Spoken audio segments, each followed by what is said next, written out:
Ladies and gentlemen, welcome aboard the Wright Flyer. I'm Randy Wright, and I'll be your captain on this solo flight special edition of our state-of-the-art radio program. Folks, this will be the final boarding call, so if you please, claim your seats, fasten your seat belts, kick back, relax, and enjoy the show while I go ahead and delve into the pre-flight checklist, as there really is a lot of news and information to get to before I may fully indulge you with your in-flight entertainment. Well, folks, we know that there has been this slew of issues regarding alleged false or fake news stories that has been spreading across the social media sphere. And this is something that is a growing problem. Yes, there was a lot of subterfuge and propaganda that had been spread across the annals of the internet throughout this past 2016 presidential election cycle. But the bigger problem that emerges as the dust settles is the fact that the graduates of Pavlov's School of Journalism for the salivating mainstream media has peddled such propagandistic nonsense for such a long time now that the true ultimate wielders of popular sovereignty in this once thriving and flourishing representative republic of ours have come to completely distrust their information media outlets and sources. Of course, this is something that has been in the works for well over a century now. I know that on a very early solo flight special edition of our state-of-the-art radio program done in 2015, I covered the news with respect to the news. Remember that I mentioned the newspaper conglomerate of one William Randolph Hearst that was utilized to manipulate public sentiment and outrage in the United States of America in order to garner support for then Secretary of the Navy Theodore Roosevelt's little war, which would become known as the Spanish-American War of 1898. Of course, Roosevelt did resign his position in order to go fight, and the Rough Riders became something that is a bit of Americana legend, but it goes to show that at least since 1898, the salivating mainstream media has been utilized in such a way as to manipulate the American people, to draw them astray, to cause them to believe a certain narrative, irrespective of whether that narrative is a false or erroneous narrative. In fact, that is why we have oft-times warned on previous episodes of Radio Aviation Excellence, the Wright Flyer, that the notion of a false narrative, or even an erroneous narrative, a perception, can matter more in the arena of American politics than the truth. It's because the truth has become a victim of this great game of subterfuge, for lack of a better term. We have these competing various subsects of society, these disparate and competing factions, each which has its own diatribe or propagandistic narrative and agenda that it is seeking to push come hell or high water. And again, that brings to mind the near-prophetic warnings that the father of our nation, George Washington, had for us in his farewell address, basically telling us not to break into competing disparate factions because we would ultimately lose sight of what literally matters in this once thriving and flourishing representative republic and vibrant community of popular sovereigns of ours. And of course, that overarching image and purpose of which the father of our nation was speaking of was the Constitution, and is the Constitution. You see, pursuant to Article 6, Clause 2, what is referred to in the common vernacular as the Supremacy Clause, our Constitution itself composes or constitutes the supreme law of the land. Therefore, anything that is directly contrary or contradicts the clear and concise language contained within the four corners of the Constitution is void ab initio, or meaning that it is invalid from the very beginning and lacks any type of binding force or effect. It cannot be considered the law, and therefore what it does is it works against us. In the long haul, it really works against us and is a detrimental thing. That's something that these frothing at the mouth Fabian socialist leftists and their allies in the rank and file of the graduates of Pavlov's School of Journalism for the salivating mainstream media don't want you to know. They don't want you to think about it. They don't want that to cross over your mind because, again, just as William Randolph Hearst had with his early newspaper empire, they want to manipulate you. They want to control the narrative. And the unfortunate thing that we've seen come to the surface in 2016 is that it's not just the salivating mainstream media that has engaged in this game of sheer manipulation and corruption. We see that alleged stalwart voices of the supposed right-wing punditry and commensurate, people like Lush Bimbo and Sean Wannity and Michael Weiner Savage and Laura Inkamp, they too have become peddlers of propaganda. They too no longer care about the truth. They are just in it to milk it for all the money that it's worth. And it proves beyond a shadow of a doubt that they were never about being movement conservatives. That they saw a group of people that felt dejected and outcast by the salivating mainstream media, and they saw a way to milk this for their own self-aggrandizement and to line their own pockets. But when it comes to crunch time, when it comes to the very thing that makes them money, which is nothing short of pure ratings, we see that they turn against us. So how does this tie in with this whole narrative of false media? Well, recall, there were news outlets, alleged news outlets like Printly.com and various others that proclaimed to be putting forth news. Now, what they would do is they would put forth partial stories, or they would cherry-pick stories and then embellish it for the ultimate twisting or spinning to make it fit a certain political narrative. And it was either for Hillary Clinton, but more often than not, such as with the case of Printly, it was with Donald Trump. And where Trump really was something that we had not encountered on the American political stage, at least in living memory, was that he could manipulate both the false news sites as well as the mainstream media sites. Now, is the false news as big as what the graduates of Pavlov's School of Journalism for the salivating mainstream media would have us believe it is? I'm not certain. The reason I'm not certain is that so much of what they did was false news. Think back to the way that they were instantly trying to jump on the bandwagon of banning the right of the people to keep and bear firearms in the midst of that terrorist shooting by Tashfeen Malik and her husband, the other Islamo-fascist of Saeed Farouk. They wanted us to believe that it was some white racist bitter clinger to his guns and Bibles. They were hoping beyond all hopes that it would be a repeat of what kicked off the summer of political correctness, or the summer of 2015, with that little freak, Dylan Storm Roof, who in July or June, I believe it was July of that year, had run into the Mother Emanuel African Methodist Episcopal Church to shoot up people because of their skin color. That was the narrative that they want us to believe. That was a narrative that they wanted to ascribe to all of us. But when it came to Tashfeen Malik and when it came to Saeed Farouk, they wanted us to be cautious.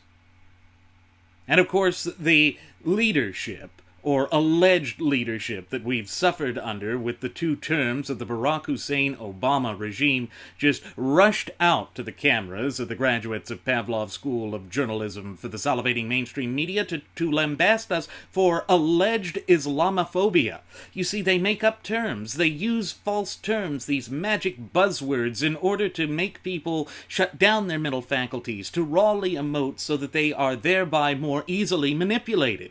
Of course, this is the stark danger that we have been warning about for 1 year and 3 months at the very least here at Radio Aviation Excellence, the Wright Flyer.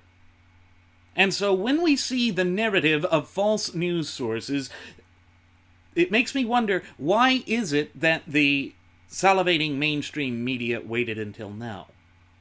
Well, they waited until now because they need a new boogeyman.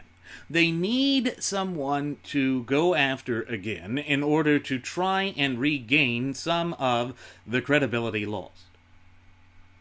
But there's more to it than just alleged false media sources. There's something akin to a well-organized, well-oiled propaganda machine that is plaguing us. And unfortunately, it's not just in the mainstream media. That's the danger of this great technological and communications revolution that we live in today. You know, the internet is an amazing thing. Without it, you know, our state-of-the-art radio program would not be able to hit the friendly airwaves to deliver this indelible yet pure sense of enlightenment that we seek to deliver unto you each and every time we take you over the friendly airwaves. But at the same time, it allows every crackpot kook to come onto the internet and to spread stories. But there's a deeper danger that we see with respect to this. A much deeper danger. Some of the guys who had started peddling this new false news narrative had stated that they did it as a ha-ha funny joke at first, spreading false stories via the avenue of social media in order to get laughs. But then they started doing it to manipulate. And unfortunately, the powers that be that are out there latched onto it and began to utilize it to create a sense of hysteria. Once again, manipulating much as the powers that be used William Randolph Hearst and his newspaper conglomerate back in 1898 to fan the flames of public outrage towards the Spanish Empire. We see that these tools are not new. They may be implemented in a much more organized fashion, in a much faster fashion, thanks to the constant and instantaneous nature of communication in the modern era. But that does not mean what we are experiencing is something that hasn't come to the forefront before. It doesn't mean that it is something that has never been seen in the arena of American polity before, because it has. And I would say to an even greater degree than what we are seeing today. And unfortunately, that's what happens when people fail to learn from the mistakes of the past. They are doomed to repeat history. And if we're not careful, we are certainly doomed to repeat the mistakes of the past. We are certainly on the path to be ripe for such a position now. But the other aspect of it is we know that there has been this conversation with regards to external influences that have basically hampered and impeded our electoral process in these United States of America. That is something that should be sounding off the alarm bells for every decent, hard-working, red-blooded American citizen from coast to coast and border to border. The reason being is that we are a sovereign nation. And the reason that we are a sovereign nation is when you look at the near poetic language that composes and makes up our Constitution, but in particular the opening lines to the preamble to the Constitution, you see that we, the people, are the ones in order to create a more perfect union, to sustain the domestic tranquility, and to secure the blessings of liberty for our posterity that came together and created this government. The only reason that the federal government has an ounce of credibility, has an ounce of legitimacy, is because we, in our capacity as the true ultimate wielders of popular sovereignty, delegated a certain portion of power to the government. And that sort of power is controlled and governed by the terms and conditions set forth in the greatest social compact or contract ever devised by the hands of men, yet divinely inspired by providence above, and that is none other than our shared United States Constitution. Now, I know it seems as though we reiterate that point over and over again to where it becomes ad nauseum.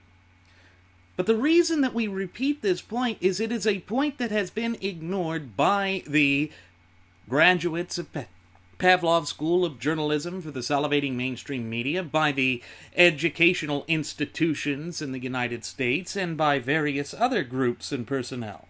It's something that the powers that be have decided to ignore, and they have done this on purpose. Now, why would they do it? The answer to that rhetorical question is something that always comes to the forefront when dealing with the frothing at the mouth Fabian socialist leftists who are hell-bent on the complete and utter annihilation of the United States of America, both as a nation and as a people. It goes to power, corruption, and control.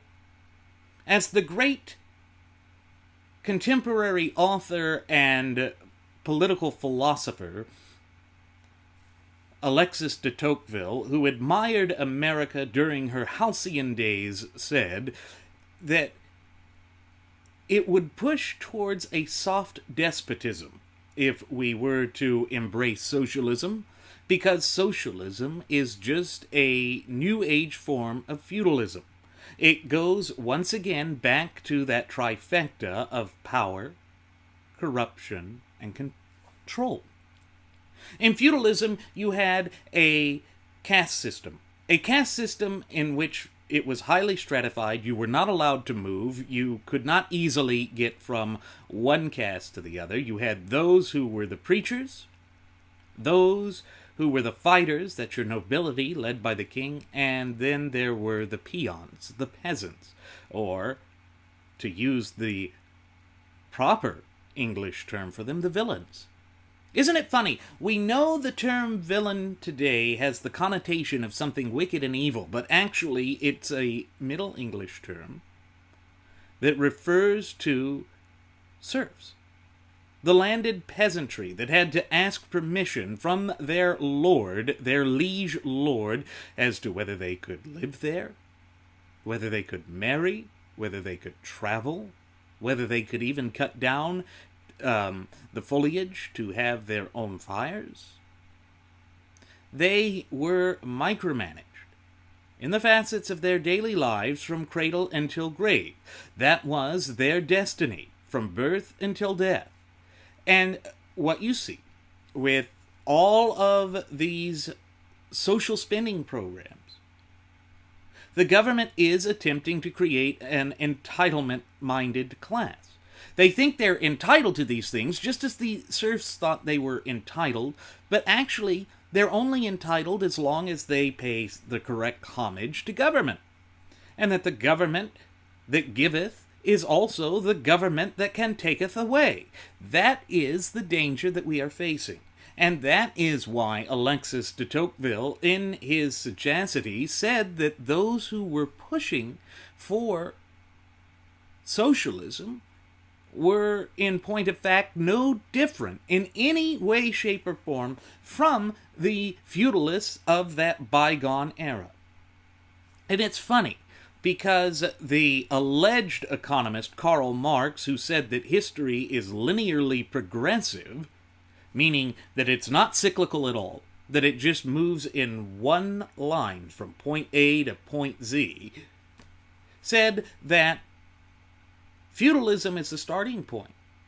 Then we move to capitalism, from capitalism to socialism, and then a violent revolution. Then communism is established, and once every government on the face of the planet becomes communist, government will necessarily wither on the vine and die.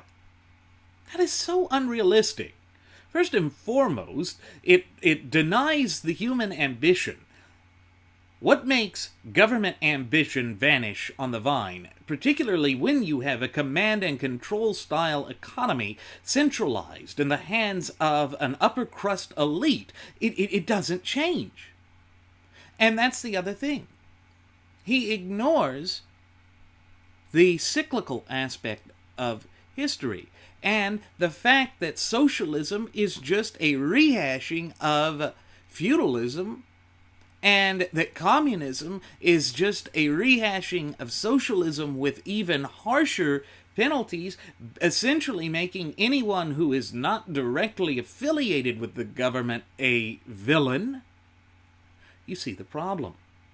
And the reason that I use the term villain again here is the way that it was manipulated. When you look at some of the propaganda that was used and utilized during the darkest days of the Soviet Union under the tutelage of Joseph Stalin, you will see that they claim that anyone who stood up against the party line as villain.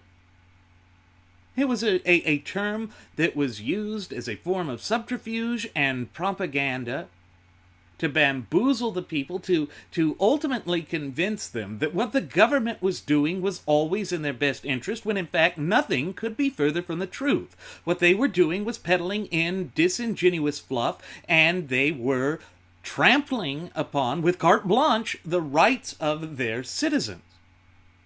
You see, that's what gets lost in the foray. It's this doublespeak, this Orwellian doublespeak, the sort of thing that he warned about in one of his great novels, 1984. Strength is weakness. Intelligence is stupidity. You see, it's direct and polar opposites of what it really is, and of course that is the dark and twisted game of semantics that these charlatans, these nefarious forces that seek nothing more than the complete enslavement of the true ultimate wielders of popular sovereignty in this once thriving and flourishing republic of ours, we the people, that's what they engage in. It's the same thing. It may not be as stark or as two-dimensional as it was drawn out in that Orwellian work, but it is something that they do. It is an observable trait. And of course, when you look at the history of George Orwell, who happened to be a socialist himself, he was actually speaking out against the evils that he saw with respect to communism during the time that he was covering the Spanish Civil War. And if you recall, in the solo flight special edition I did, asking whether a Spanish Civil War was about to break out here in the United States, we are venturing dangerously close to those kinds of conditions here. We could easily see such a terrible, chaotic dystopia, for lack of a better term, erupt within the borders of these United States of America, and that is certainly something we could ill afford to see come to fruition. Because if we burn down the edifice of our free and representative form of government, we certainly do not have the logistics in place to restore our free system of government. It will expose us to the dark and twisted machinations of external forces that would love nothing more than to see a weak United States of America, because the resultant power vacuum on the geopolitical stage would be breathtaking. Tin-pot dictators around the world would rise up in the instability left in the wake of what was happening in the United States. It's sort of the same scenario that we saw with the collapsing of the hegemonic powers in Europe in the 1930s. The Spanish Civil War was merely a precursor to what would be, on the grander scale, the Second World War. It allowed the up-and-coming fascist dictators such as Italy's Benito Mussolini and Germany's Adolf Hitler to test their new weapons, to prepare themselves for the coming onslaught and conflagration that they had been planning for quite some time. And it meant that those who loved freedom and liberty were being lumped together in a false narrative along with the socialists and the communists. Because if you recall, all throughout the Second World War, although they weren't a strong ally, the Soviet Union was counted among the ranks of American allies and within the Allied powers. But even before the hostilities had completely ceased in the Second World War in the European theater, Joseph Stalin was already going out and spreading a false narrative, saying that Adolf Hitler had not died, that he had not been captured, that he had somehow escaped, and he wanted the war to go on. It was once again to cover his tracks in how he was trying to essentially engage in what can only be known as communist imperialism. Now, isn't that funny? That is a term that the leftists always like to throw out against the United States and against a free market capitalistic society. They want to say that we are the awful, just awful imperialists. That we want to appropriate cultures that aren't our own, that we wish to dominate with our lifestyle, while disregarding contributions of indigenous or native cultures, what have you. Again, the dark diatribe that we see with the cancerous doctrines of political correctness and moral relativism all lumped up into that subsect of identity politics falls into the foray here, and it's all tied together with the bow of semantics. That is the package they deliver. It is an intellectually disingenuous position. It is designed to essentially cause people to rawly emote, thereby leaving them highly susceptible to the dark and twisted machinations of nefarious forces that seek to be the agent provocateurs of tyranny, despotism, but above all oppression. And the only way to combat this sort of thing is to be cognizant of its existence. And so what we see with the false narrative or false news story line that's being peddled, it's ultimately being used as a vanguard to usher in restraints on the First Amendment. That's the danger we face right here and right now as I sit here speaking into this microphone, conveying this message unto you, our cherished listening passengers and audience members. On both sides of the American political aisle, we are seeing that they are setting their sights on our freedom of expression. They are trying to take the teeth out of the First Amendment and to once again, incrementally, step by incremental step, strip and deprive, abridge and belittle our fundamental and inalienable rights, which happen to be endowed to us by our Creator, who is none other than the God of nature himself. They are turning against the natural law tenets that are the bedrock foundation and indeed the cornerstone of our republic and our Constitution, and that is a danger that we must all be aware of. Because should we rest on our laurels, should we just step aside and say, well, because our side, at least on the surface, won the election, that means that the fight is over? Hardly. When our side is proliferating under the banner of the same diatribe and drivel as the frothing at the mouth Fabian socialist left, but maybe just at a different speed of the increments of adoption, that should be a dire warning sign. That should be a red flag that is so large that it can be seen at any point in this country by the true ultimate wielders of popular sovereignty. And I'm not saying this, folks, as a form of fear-mongering. Rather, this is the clear and unadulterated truth. This is something that we see coming to the forefront time and time again, and if we are not careful, it could come back to bite and haunt us at every turn. So again, our duty, obligation, but above all responsibility in our capacity as the true ultimate wielders of popular sovereignty is to put our foot down to the government and say, no, you cannot fundamentally, drastically, nor permanently redefine us. We have not delegated that authority, that power, that ability unto the government. But it does mean that we have to be proactive. It does mean that we have to pay attention to the dangers that are lurking around every corner. And that is no small nor easy task to accomplish, but it must be done if we are to ever fully restore this nation back onto the path to prosperity. There is no other alternative nor. Well, folks, one of the attributes with respect to this false media narrative, or this idea of false news becoming a dominant force within the American system of polity, revolves around Russia.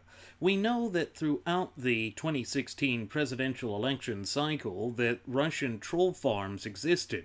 There were lots of reports on that, where they would go forth and try and basically prop Trump up, to make Trump appear as though he was unstoppable. And in a sense, they were successful in doing that. It's right out of the pages of Joseph Goebbels' Tenets of Propaganda, where if you repeat a lie often enough, and so long as that lie is boomerang-proof, then it becomes the truth.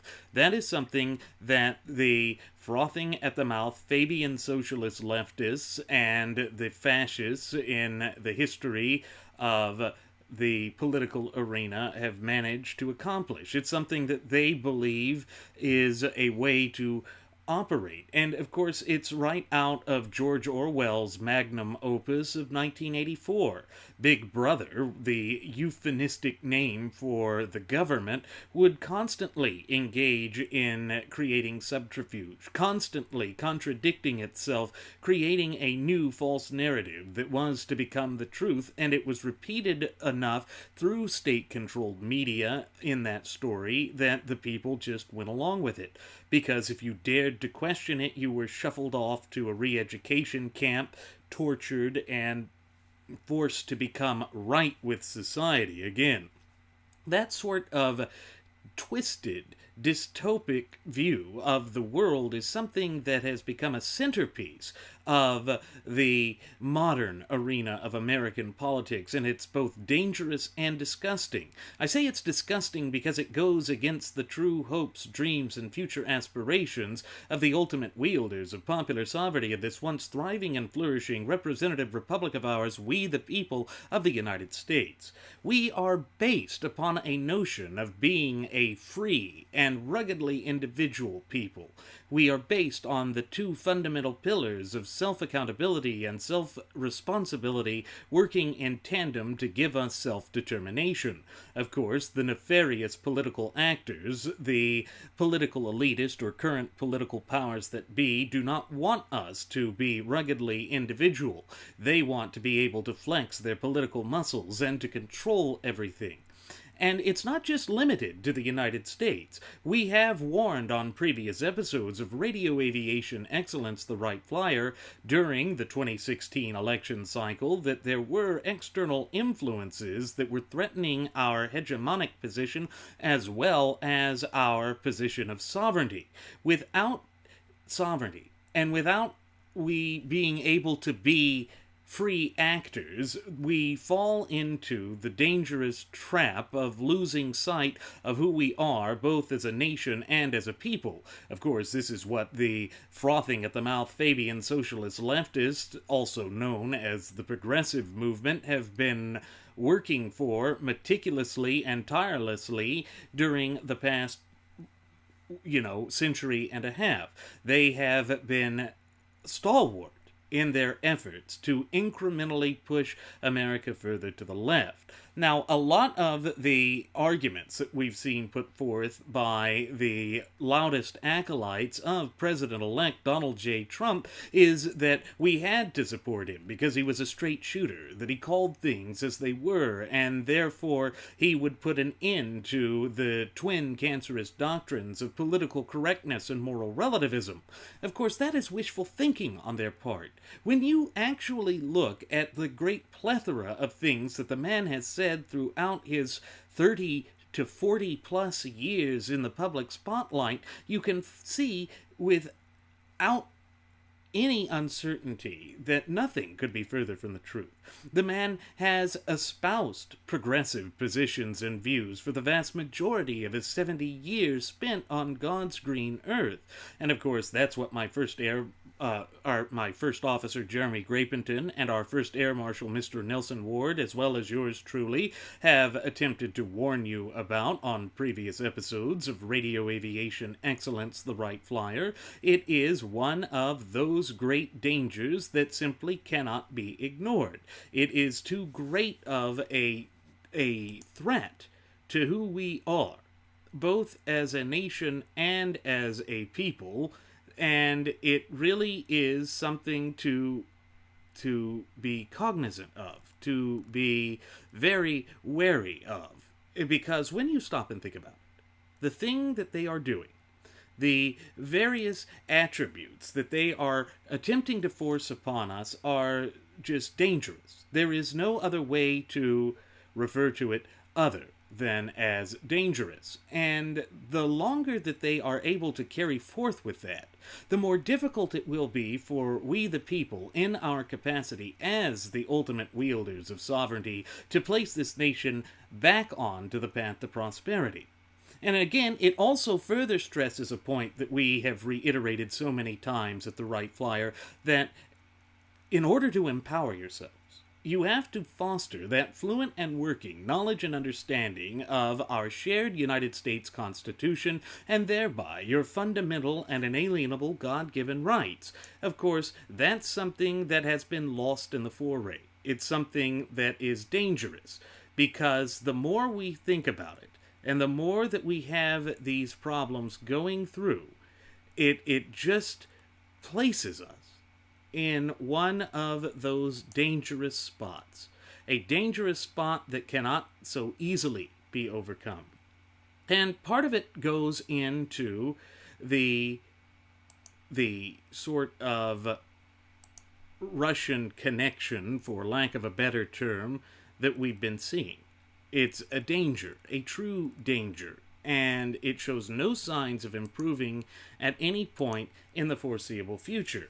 Of course, we know that during the election cycle, that there had been accusations that Trump had done more with Russia, had connections with Russia, that certainly he had connections with them, with his now outed former campaign director in Paul Manafort, who had connections with the Ukrainian puppet for Russia, Yushchenko, and was receiving quite a hefty payback from that. That, again, how do you ignore these things? How do these things not matter? They only lack substance or impact if you are operating from a position that is one in which you don't acknowledge the truth.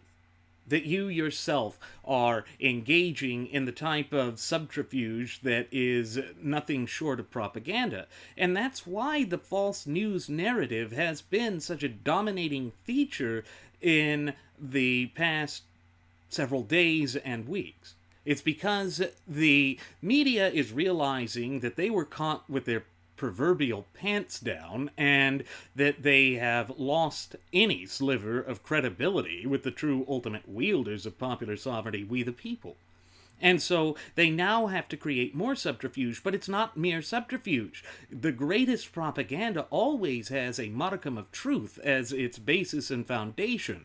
It's something that has to have some connotation with reality, otherwise it'll be fully rejected, at least according to the tenets of propaganda by Adolf Hitler's propaganda minister, Joseph Goebbels.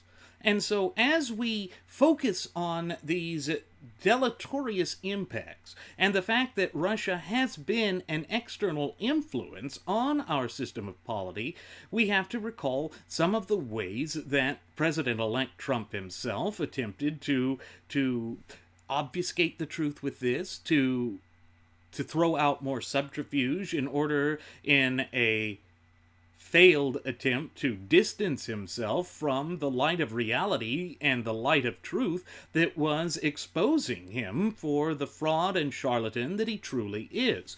Recall that he had gone forth and had essentially asked the Russians to hack into Hillary Clinton's email server. And as we have always said here at Radio Aviation Excellence, the Wright Flyer, we don't expect you to take what we say at face value. And we don't expect you just to believe what we say. We want you to hear it from the primary source itself, and we want you to dig into it for yourself as well, because that is part of the path to empowerment. So I've got the video clip of Trump saying these things with respect to Russia and being involved with the email server scandal. And I'm going to go ahead and cue that up now, and we will discuss it in further detail as we go along. So here we go. What do I have to get involved with Putin for? I have nothing to do with Putin. I've never spoken to him. I don't know anything about him other than he will respect me. He doesn't respect our president. And if it is Russia, which is probably not, nobody knows who it is, but if it is Russia, it's really bad for a different reason, because it shows how little respect they have for our country when they would hack into a major party and get everything. But it would be interesting to see. I will tell you this. Russia, if you're listening, I hope you're able to find the 30,000 emails that are missing. I think you will probably be rewarded mightily by our press. Let's see if that happens. That'll be next. Yes, sir. I'm not the first to point out that it set a trap that the Clinton campaign fell right into.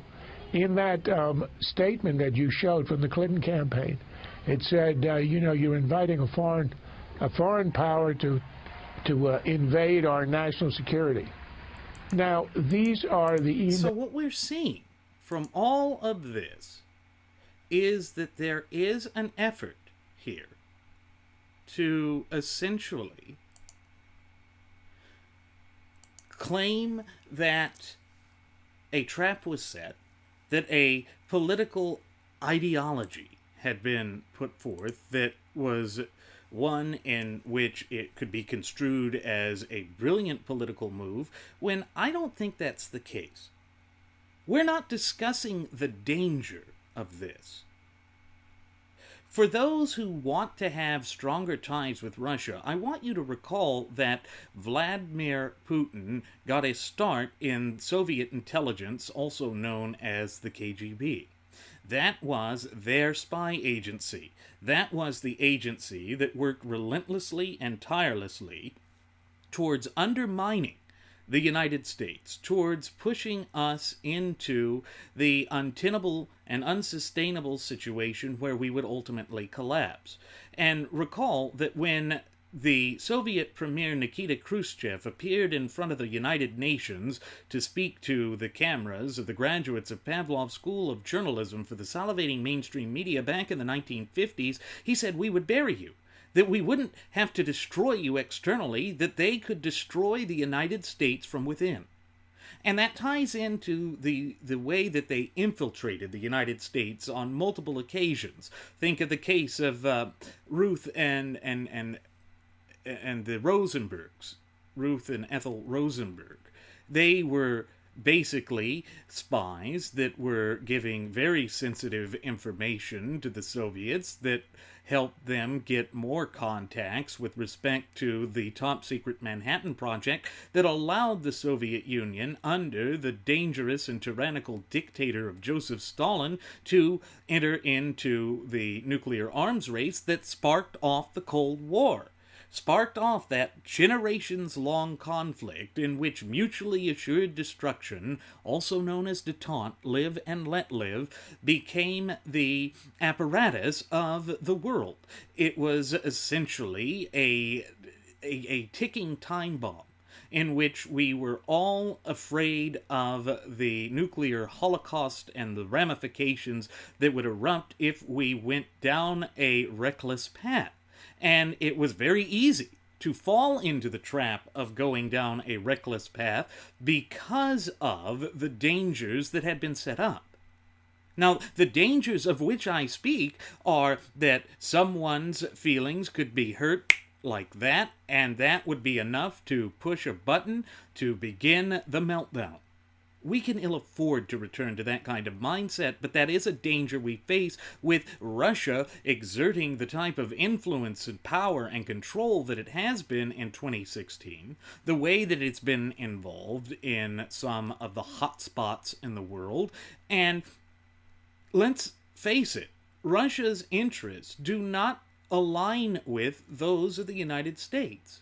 They want the United States to be in a weak position because Vladimir Putin would love nothing less than rekindling the dark and twisted, dangerous times of the Cold War. And if we return to that time frame and to that frame of mind, it is going to place us in an exceedingly dangerous situation. It is going to be a situation in which we cannot easily overcome. But this notion of Russia hacking into our election process is something that our own intelligence agency, the CIA, that had been fighting the Russians all throughout the Cold War, that got its start as the Office of Strategic Services during the dark and twisted days of World War II, have been warning us that this happened during the 2016 presidential election cycle. And that there is already this push to have the intelligence agencies attacked as Trump goes forth to defend the Russians. That is frightening to me.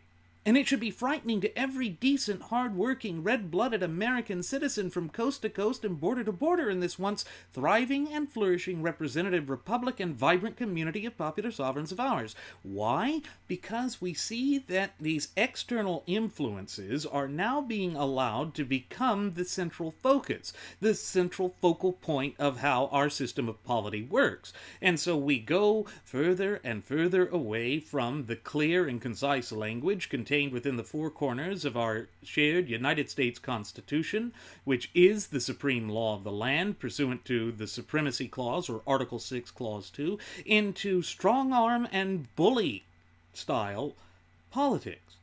But that is not who we are, either as a nation or as a people. It is a poor reflection to see just how far things have deteriorated as we embrace the sort of dark and twisted machinations that lead to further increased instability. And the greater the instability that comes forth is, the greater the danger it is to our sovereignty and to our system of polity, but most importantly of all, to our fundamental and inalienable God-given rights. Recall that one of the things that I had said during that Solo Flight Special Edition I did, speaking about the 75th anniversary of Pearl Harbor and the way that that top Trump surrogate, former Speaker of the House, Republican Newt Gingrich, had basically said that that was professional brilliance carried out on their part, it shows that we have a dangerous tendency in this country to go forth and start singing the praises of our former enemies, of our current enemies. And the more that comes to the surface, and the more that we adopt that as an official position, the greater the dangers to our rights and to our sovereignty become. You can't ignore these things. These are undeniable patterns that have emerged. But the thing that gets lost in the foray with respect to all of that, the things that get ignored time and again, is the aspect of our liberties being the greatest shield that we have ever had, both as a nation and as a people. Recall that the mastermind of the Pearl Harbor sneak attack, Admiral Isoroku Yamamoto, said that it would be suicide for the Empire of Japan to attempt to invade the mainland United States because there would be a rifle behind every blade of grass. Now, what did that speak to? That spoke to our fundamental and inalienable God-given right to keep and bear firearms as it is safeguarded in the clear and concise language of the Second Amendment to the United States Constitution. It goes to the heart of who we are. And it shows that the ability of the American people to be self-reliant and self-accountable, and thereby self-determinate, was enough to actually dissuade our enemies from attempting to invade us. But now we have those, including President-elect Trump, who want to embrace the infringing of American rights via the no fly, no buy, and if you bring up due process, we cry bill, in which people without due process under the law, as is required by the 5th and the 14th Amendments, are stripped of their rights. No notice in a hearing is required to place you on that list. This is more of an attempt to strip from decent, law-abiding American citizens their fundamental and inalienable God-given rights without going through the proper legal channels. Why? Because it comes back to that thing that I mentioned in the previous segment: power, corruption, but above all, control. That's what it comes down to for these people. That is what they're hoping to seek out and achieve. And they are hoping to do it against us, to work against us at every available opportunity. And that's dangerous. Folks, there is no way that this would be acceptable to a free-loving people, a freedom-loving, liberty-loving people. But we have been cajoled through an erroneous and propagandistic narrative that has been steadily pounded upon by the media, so that we no longer trust our information outlets and sources, that we are willing to turn to a strong man because we're essentially throwing our hands up in the air and saying, screw this. There is no way that I can continue, I being the proverbial we, to keep trying to sustain my caliber and quality of life with all of these draconian and overzealous regulations hampering me at every nook and cranny, and therefore everything that I work towards can easily be stripped from me, and we're giving it away to illegal aliens that have been flooding across our porous southern borders. And all of the promises made by the gutless opposition party, or GOP, particularly the detente wing or the establishment wing thereof, have been utilized in such a way that it's working to the great detriment of me and of all of us in our capacity as the true ultimate wielders of popular sovereignty in this once thriving and flourishing representative republic of ours. And enough is enough. We do not want to continue down this dark, twisted, and destructive path that has been illicitly stripping and depriving us of our fundamental and unalienable God-given rights. And so that leads to a sense of hysteria, which is exactly what a charlatan will try and abuse for their own benefit, for their own political aggrandizement, and it always comes at the expense of we the people. That's what Adolf Hitler did. He basically went to the German people and said, look, the Weimar Republic keeps borrowing loans that drives us further and further in debt and is not actually standing up to the unfair terms of the Treaty of Versailles that put these unspeakable sanctions and restrictions on us, that has stripped us of our national pride and our dignity, and therefore I can fix it. And here's the amazing thing. The type of economic system that Hitler had embraced was Keynesian economics. Now recall who it was that helped draft those draconian sorts of embargoes and those types of restrictions on the German economy. It was one John Maynard Keynes. Keynesian economics, the same guy. And here we are with Donald J. Trump, the president-elect of these United States of America, going forth and saying that we have to prime the pump, and therefore we need $1 trillion in infrastructure spending to be utilized and implemented in the next decade or the following 10 years. And so we are going down the same destructive path. Keynesian economics, tariffs, and the Great Depression, these are all the mistakes of the past that we are about to repeat, because we refuse to pay attention to the dire warnings that have come forth from the annals of history, that is there clear as day for anyone to see, as long as they are willing to look at the totality of the circumstances with a modicum of objectivity. But the problem is, we here in these United States of America have been whipped up into such a raw emotional frenzy, to a state of hysteria, that we are being easily manipulated and influenced by charlatans, carnival barkers, con artists, and snake oil salesmen. And they are just wrapping it up in a simplistic package of, oh boy, we're going to make America great again. But again, the thing that they don't discuss is how. Well, that's now incrementally, in Fabian fashion, starting to leak forth. We're going to do infrastructure spending, we're going to engage in crony corporatism, we're going to allow the federal government to impermissibly entangle itself over the private sector, and this is all done for creating jobs and making things more secure. But if you look at the clear and concise language as it's written in black and white within the four corners of our shared United States Constitution, you will find no such aspect or attribute being one of the enumerated powers of the federal government.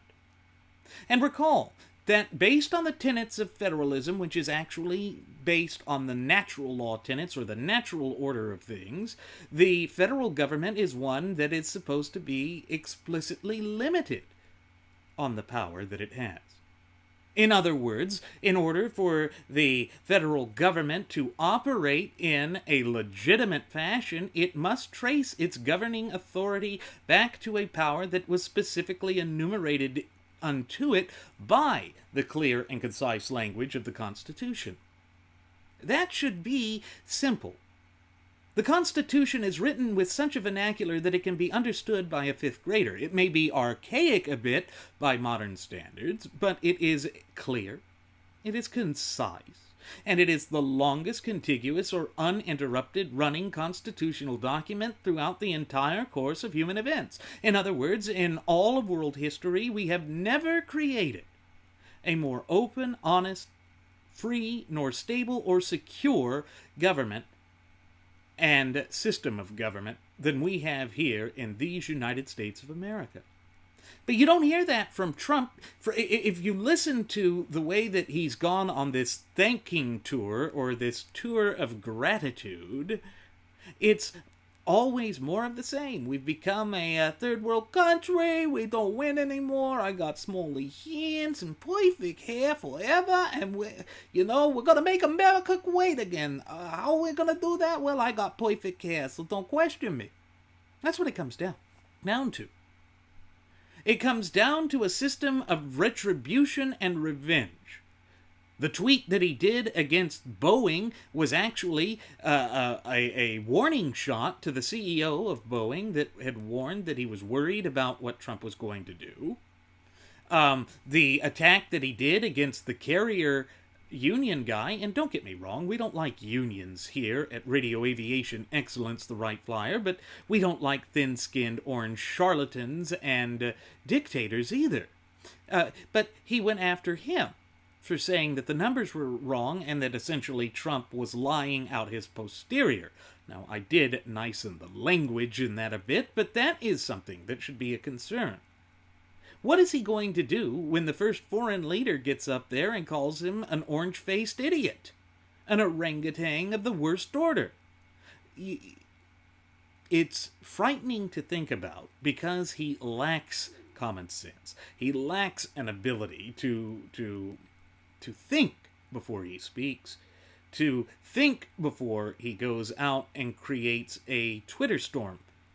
But we don't have a Twitterocracy. We don't have government by Twitter. And that's the problem. We have so far distanced and divorced ourselves from the governing foundational documents of these United States of America that we are in a very precarious position. And the only way that we can rightfully, truthfully, completely restore this nation onto the path to prosperity is for us to basically hold our government actors accountable for their words, deeds, and actions, and to go back to strict adherence to the Constitution at all levels of government. That is the only practicable and real-world solution that will literally work for we the people. And we have no choice. We must go down that path. Now, with that said, it is time for us to begin our descent. I'm going to go ahead and send the flight attendant back for one last round of alcohol. No, folks, she is not a Russian spy. She is just there to pour you some alcohol. As always, I'm your captain, Randy Wright, and I want to thank you for choosing to fly the Wright Flyer. Should you have any questions, comments, concerns, or even ideas for commentary here, topic suggestions, in other words, please feel free to leave them either in the comment section here on our YouTube page or on our Google Plus page or even on our Facebook page. And also, please feel free to follow us at Twitter with the Twitter handle at Radio Aviation EX. One more time, folks, that's at Radio Aviation EX, where you will find the departure board that lists my personal Twitter account as well as the personal Twitter account of my first officer, Jeremy Grapenton, the Blogspot account where we're putting up alternative links to the videos here, as well as audio-only versions of our state-of-the-art radio program so that you can tune in at your leisure and choose whatever format best fits your mood. And finally, you will find the Cafe Press account. As this is the holiday season, and if you need ideas for stocking stuffers, the Cafe Press account is really going to be excellent for you. We have all sorts of trinkets and goodies, from mugs, thermoses, drinking glasses, shot glasses, shirts, neckties, jewelry, apparel, bumper stickers, laptop protectors, phone protectors, tote bags, you name it, we've got it, either with our original Radio Aviation Excellence, the Wright Flyer logo on it, or our First Class Passenger logo on it, or the two Uplifting America logos, with such a wide array of products for you that make perfect stocking stuffing gifts. You're sure to find something that meets your needs, and all at reasonable prices. So go ahead and give us a little bit of support and support yourself and show the world that you are a free thinker. Thank you again, folks. We will see you again next time. Please do take care.